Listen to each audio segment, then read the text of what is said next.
Psychological hacks जो हमारी life को आसान बना देंगी। ये सिंपल हैक्स हमें सेल्फ डेवलपमेंट के कई एरियाज में इम्प्रूव करेंगे और मोस्ट इम्पॉर्टेंटली आप अगले 10 मिनट के अंदर इन्हें यूज़ करना भी स्टार्ट कर सकते हो।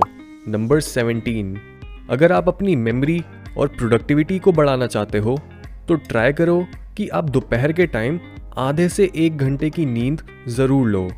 कई स्टडीज़ में पता लगा है कि जो लोग दिन में सोते हैं उनके ब्रेन सेल्स उनकी मेमोरीज को ज़्यादा पक्का बना पाते हैं और शरीर को एक्स्ट्रा रेस्ट मिलने की वजह से वो दूसरों के कंपैरिजन में ओवरऑल काम भी ज़्यादा कर पाते हैं। नंबर 16, क्या आपका मूड ऑफ है? ये बेस्ट टाइम है अपना रूम या फिर घर साफ करने का, क्योंकि हमारा दिमाग हमें हर अचीवमेंट के लिए पॉजिटिव हार्मोन्स के साथ रिवॉर्ड करता है और अपनी सराउंडिंग्स को साफ करके हमारे दिमाग को ऐसा लगता है कि हमने कुछ अचीव करा है और हम खुश हो जाते हैं। नंबर 15, अगर आपको सोने में प्रॉब्लम होती है तो अपने दिमाग को शांत करने के लिए आप इस साइकोलॉजिकल हैक का यूज़ कर सकते हो। यानी 4 सेकंड तक सांस धीरे धीरे अंदर लो, फिर सांस छोड़ो और दोबारा 7 सेकंड तक सांस अंदर फिर बाहर और फिर से 8 सेकंड के लिए सांस अंदर लो और फिर बाहर। ये हैक आपके दिमाग तक ज़्यादा ऑक्सीजन पहुंचाएगा और आप ज़्यादा रिलैक्स्ड फील करोगे। नंबर 14, कभी भी किसी से बात करते टाइम या जैसे फिलर वर्ड्स यूज़ करने के बजाय प्रैक्टिस करो कि आप उस टाइम पर कुछ भी बोलने से पहले उस बारे में सोचने के लिए छोटा सा पॉज लो। इससे लोगों को ये नहीं लगेगा कि आप कुछ छुपाने या फिर झूठ बोलने की कोशिश कर रहे हो। नंबर 13, जब भी आप किसी से हाथ मिला रहे हो ये पक्का रखो कि आपका हाथ गर्म हो, क्योंकि एक गर्म हाथ दूसरों की नज़र में आपको ज़्यादा डिज़ायरेबल और अट्रैक्टिव बना सकता है। नंबर 12, कभी भी दूसरों के पीठ पीछे उनके बारे में बुरा मत बोलो। यानी चाहे आपके आसपास के लोग भी दूसरे इंसान की बुराई कर रहे हों और इवन अगर आप उस चीज़ पर अग्री भी करते हो तब भी आपने उस गॉसिपिंग का पार्ट नहीं बनना। ऐसे जब लोगों को समझ आ जाएगा कि आप दूसरों की पीठ पीछे बुराई नहीं करते तो वो लोग आपकी पीठ पीछे आपकी बुराई करना कम कर देंगे। इस तरह से लोग आपको दूसरों से ज़्यादा पॉजिटिव समझने लगेंगे और आप पर ट्रस्ट करने लगेंगे।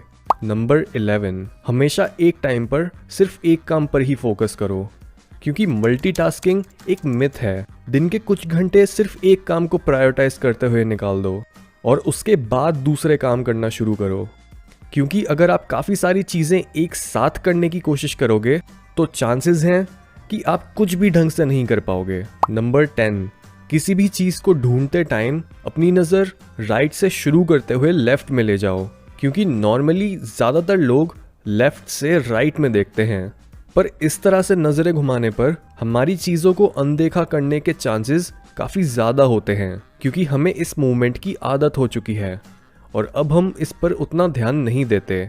पर जैसे ही हम ऑपोजिट डायरेक्शन में देखना स्टार्ट करते हैं हमारी नज़र स्लो और ज़्यादा फोकस्ड हो जाती है और हमारे उस चीज़ को ढूंढने के चांसेस बढ़ जाते हैं। नंबर 9, अगर आप चाहते हो कि दूसरे आपकी बात ढंग से सुने और आपको सीरियसली लें तो बस अपनी आवाज़ की पिच कम कर दो और गले से बोलने के बजाय मुंह से बोलने की कोशिश करो। ऐसा करने पर चाहे आप कुछ भी बोल रहे हो आपकी आवाज़ एक कमांड की तरह सुनाई देगी और लोग ऑटोमेटिकली सीधे होकर आपको अटेंशन देने लगेंगे।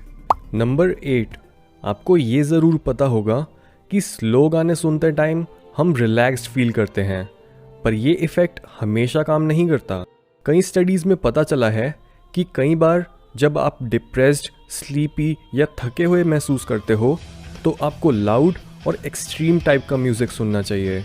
ऐसा करने पर आपके दिमाग में मौजूद न्यूरॉन्स भी उस गाने की स्पीड को मैच करने की कोशिश करेंगे और आप एकदम से एनर्जेटिक फील करोगे। नंबर 7, कम टाइम में ज़्यादा काम करना चाहते हो? इस इल्यूजन को देखो। यहाँ पर 3 डांसर्स एक पैर पर घूमने वाला मूव कर रही हैं। सबसे पहले आप सिर्फ बीच वाली फिगर पर फोकस करो कि वो किस डायरेक्शन में मूव कर रही है, लेफ्ट या राइट। अब अपनी नज़र घुमाकर बाकी दोनों डांसर्स को देखो।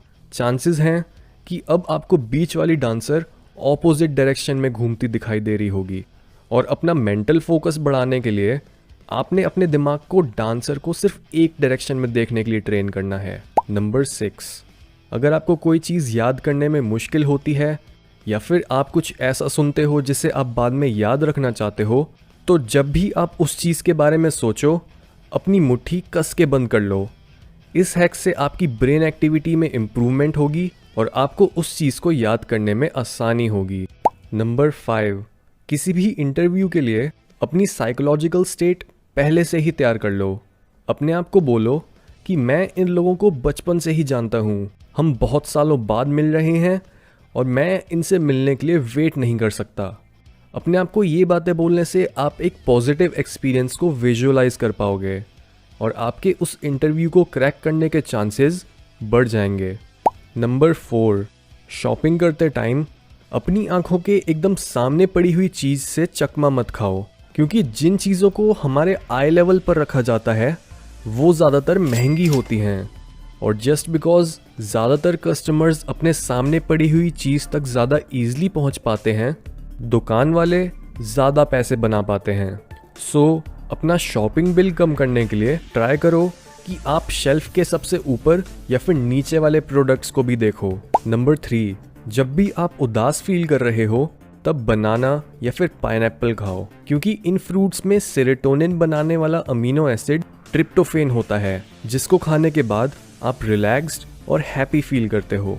नंबर 2, किसी भी क्रिएटिव कंपटीशन में अगर आपका ओपोनेंट काफ़ी अच्छा परफॉर्म कर रहा है तो बस उनसे ये पूछो कि उनकी ऐसा परफॉर्म करने की टेक्निक क्या है। ये क्वेश्चन उन्हें इसका आंसर सोचने पर मजबूर कर देगा, जिससे उनकी एनर्जी अपनी बॉडी और क्रिएटिविटी से हटकर लॉजिक पर आ जाएगी और ओवर थिंकिंग की वजह से वो बुरा परफॉर्म करने लगेंगे।